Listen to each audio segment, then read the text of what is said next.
Hey, what's up with Dorian just straight up lying to our faces all the time? Hey everybody, this is an animated recap of episode 8 of Critical Role. Now there are going to be spoilers in this episode, so if you haven't seen it, please just, I don't know, go watch it. But there are going to be spoilers in this video, so you've been warned. Let's just begin. Remember, every week I'm giving away a Critical Role Twitch subscription. This week's winner was Jota for this fantastic comment. A few good theories in here. Thank you so much. Stick around to the end if you want to know how you can win your own subscription. So last episode, we ended at the Dreamscape Theatre, right? The party were investigating some disappearances there, and they did some investigations and found out that everybody was being eaten up by this mimic/roper wall out in the back alley, and they had an epic combat against it. But right at the end, they were being watched by a mysterious figure out there in the alley. And it was Travis's new character, Chetney the Gnome. Chetney the Gnome is an elderly, unhinged, gnomish rogue, okay? So Chetney talked to the party and wants to hire them to help him find somebody that's missing. So they decide to go back to the pub, the Spire by Fire, to talk. So let's cross over to the pub, where Laudna and Fresh Cut Grass are grilling Chetney, trying to learn a little something about his nature. And they do this by doing kind of a good cop, bad cop situation, with Fresh Cut Grass being the bad cop, which is lovely. But of course, it just ends in harmless shenanigans. Across this whole interaction with the party, it's clear how very little we know about Chetney as a character. We know he yells a lot.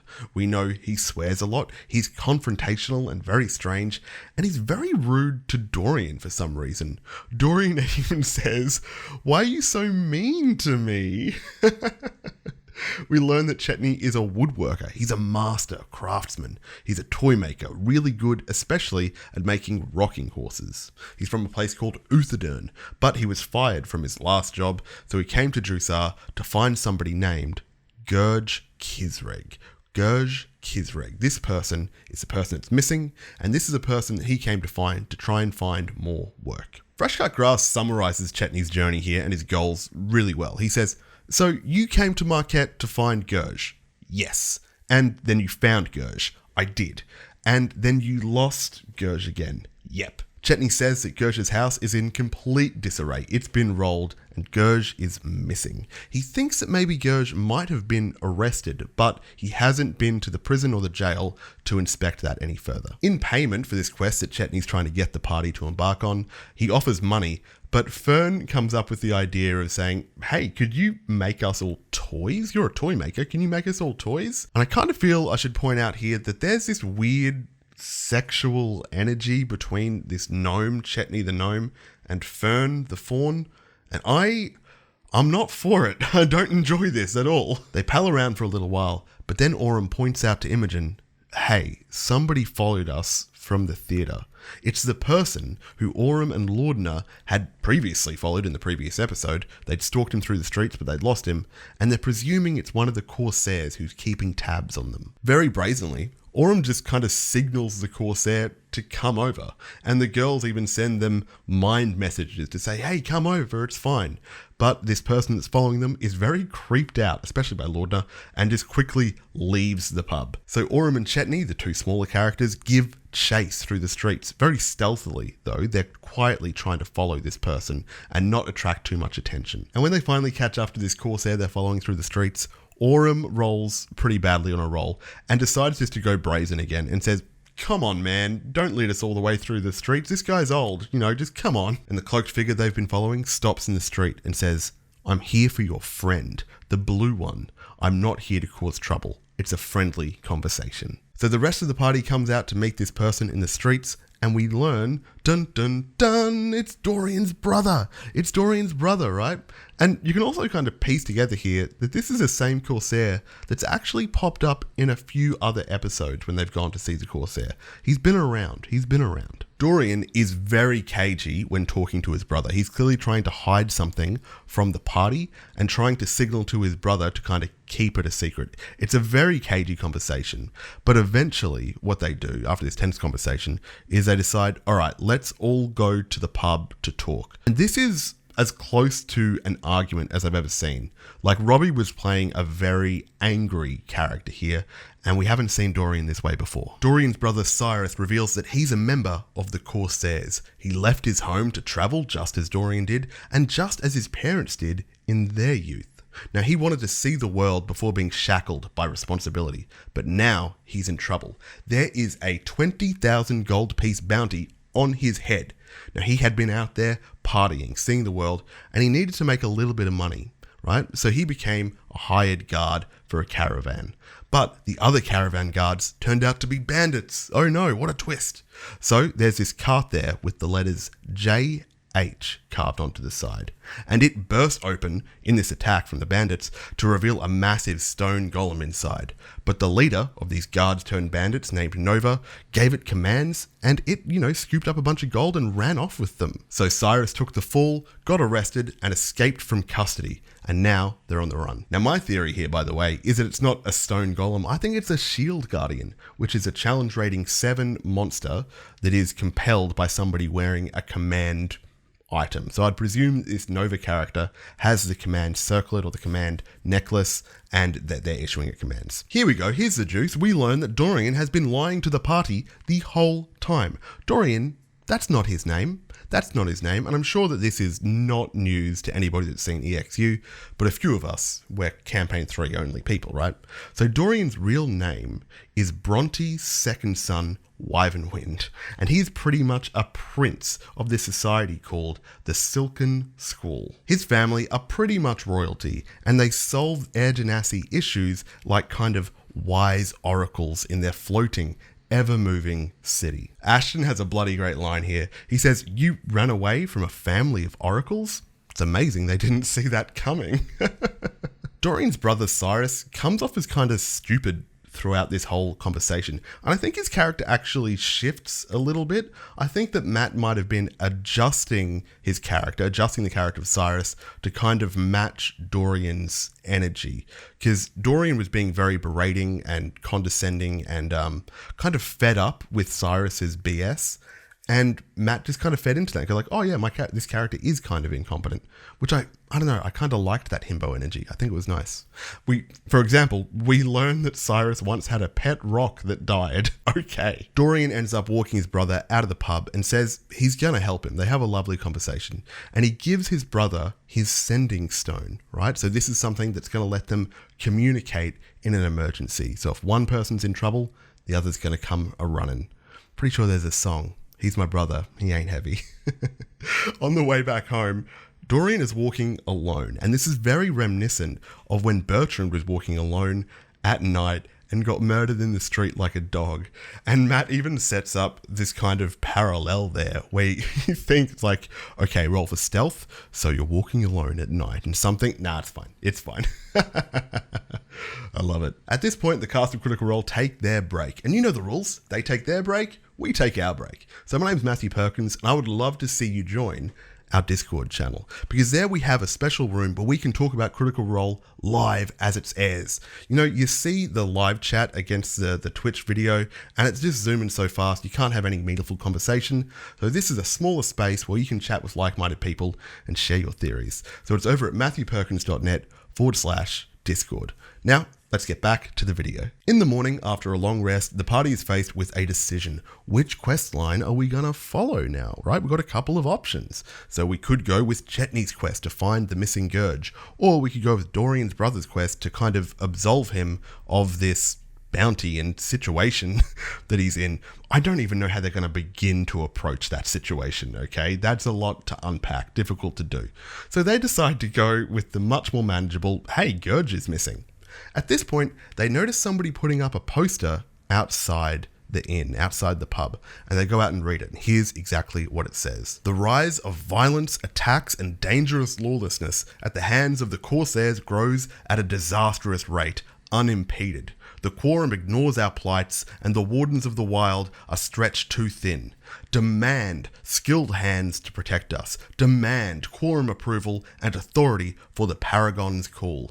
Demand an end to this anarchy, once and for all.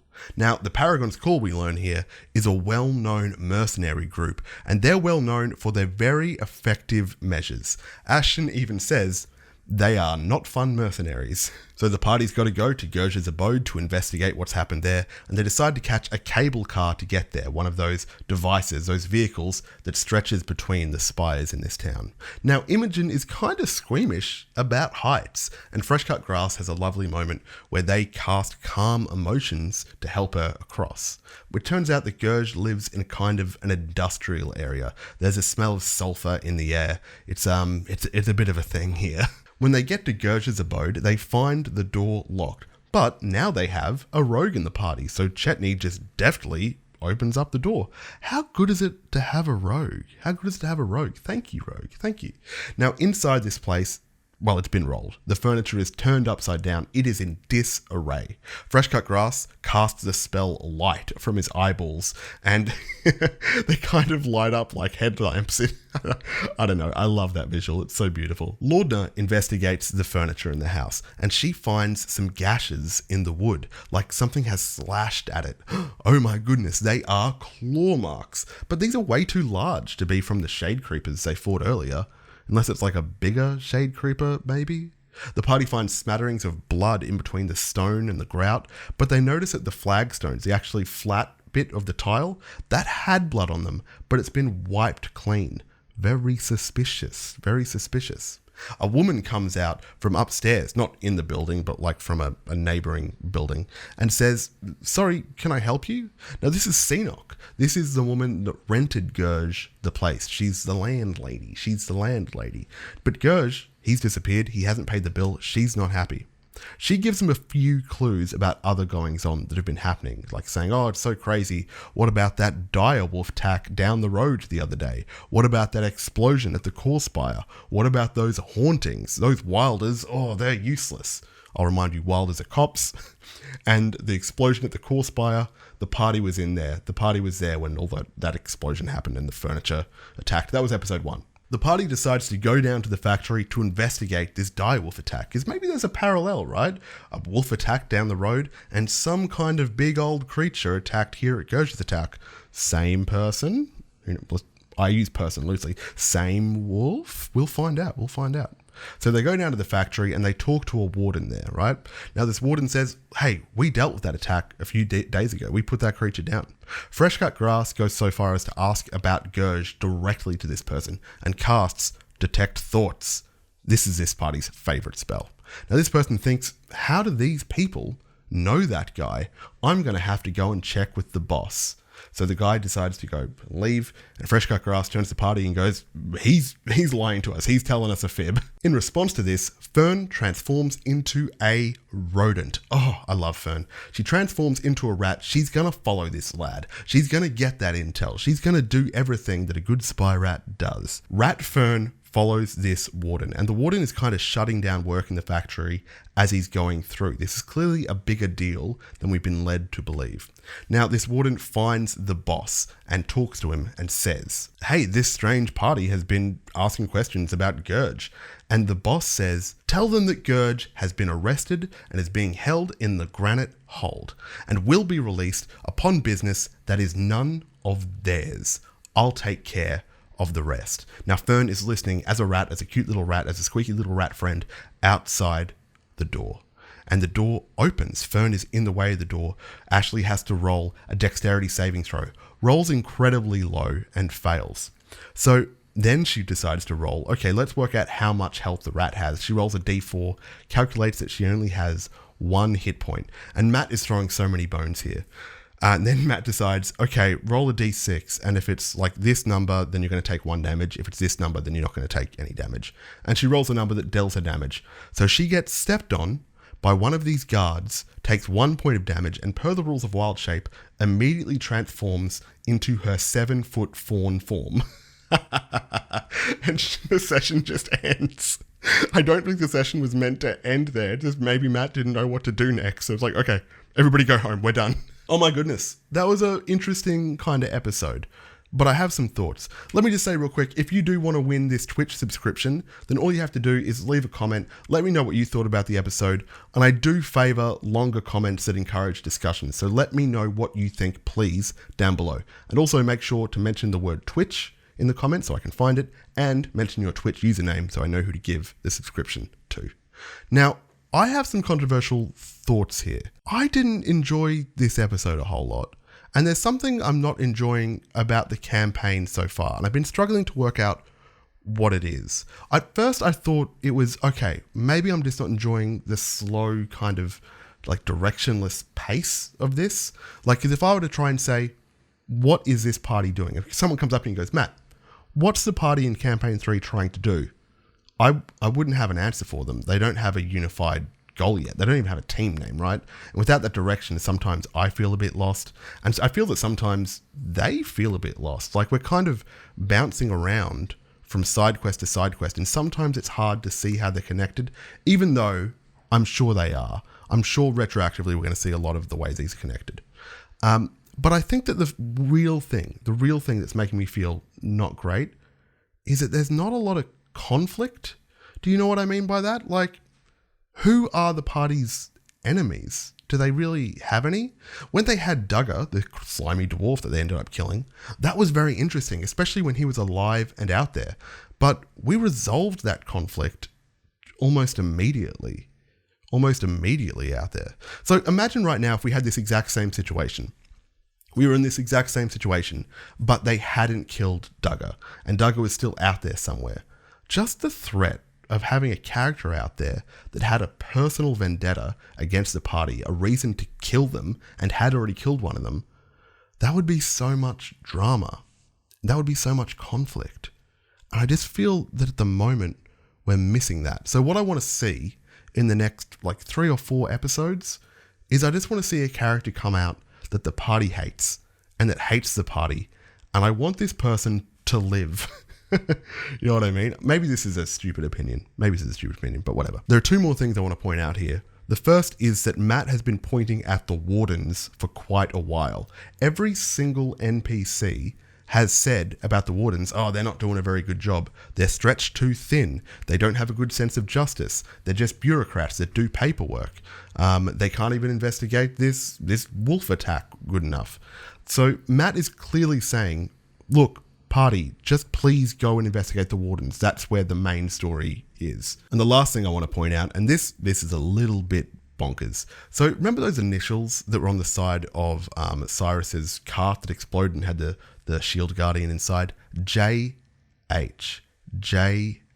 Okay.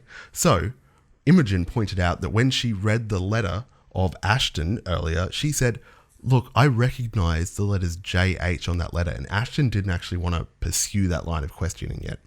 But I saw somebody pointing out on Twitter, I believe, JH could stand for Jarrett Howarth, who was the party's favorite guard in campaign 1. Somebody that is from Marquette, somebody that by now, 20 years on, probably had enough time to become a famous adventurer in his own right. So is this the same JH? Probably not. This is probably me just grasping at straws, but wouldn't that be juicy? Hey, don't forget to check out the Discord, matthewperkins.net/Discord for those good Critical Role live chats. And all these people downstairs, these are my patrons. Thank you so much for support, patrons. I need it. I need your support. By the way, YouTube seems to think that this video in the top right is something that you in particular would like. It's the one it's recommending to you for some reason. Is it right? Click on it. Find out. Prove it wrong. Prove it right. I don't know. All right. Anyway, I've been Matthew Perkins. I'll see you later. Bye.